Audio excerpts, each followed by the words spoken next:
When my parents left for their anniversary, my babysitter asked, "Where's your punishment room?" I laughed nervously. "We don't do time out. My parents don't even ground me." "Then we're starting today," she responded, dragging a chair towards our hallway closet. She was actually going to lock me in there. I pulled out my phone to text my parents that their babysitter was insane, but she snatched it. "No devices. Your parents' orders." I ran to the house phone and called Mom. She picked up immediately. "Mom, this babysitter is trying to lock me in a closet. Miss Vicky is in charge. Do what she says." Mom's voice was weirdly cold. "This is for your own good. See you Monday." Dad yelled from the background, "We love you." Click. They hung up.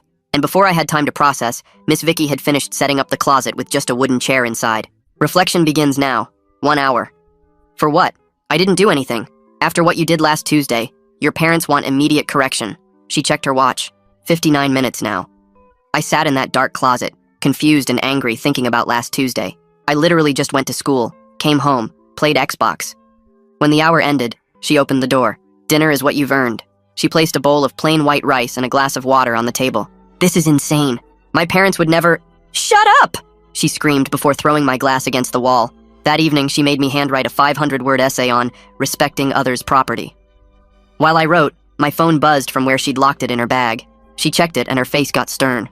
"Your friend Marco is texting. He says, 'Did your dad find out about the Xbox thing?'" I had no idea what he was talking about. The next day, I woke up at 6 a.m. to the babysitter pulling off my blanket. "Labor builds character. You'll deep clean this entire house today." "Yeah, no, I'm not your maid. I'm calling child services." I rolled back over and pulled my pillow over my head. "This is completely legal. You can clean voluntarily, or I can stand here with an industrial bottle of bleach for 8 hours until you do." As I scrubbed the kitchen floor with a toothbrush, she took photos. "Your parents want documentation of accountability." She aimed her phone at me like I was some kind of criminal. I stopped trusting her after that. That afternoon, silent reflection. No speaking from 2 to 6 p.m.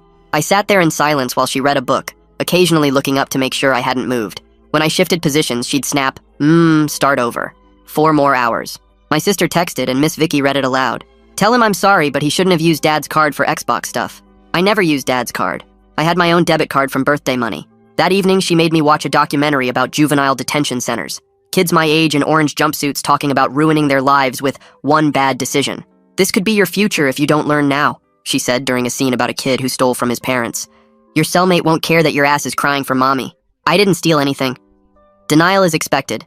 Your father found the charges Tuesday night. She pulled out her phone and laughed while she recorded me crying. Your parents want to see what guilt looks like. But my parents still cut the crusts off my sandwiches and let me stay up as late as I wanted. Something wasn't adding up. The next morning, she woke me up at 5 a.m. by dumping a cup of ice water on my face. She took my mattress, dragging it to the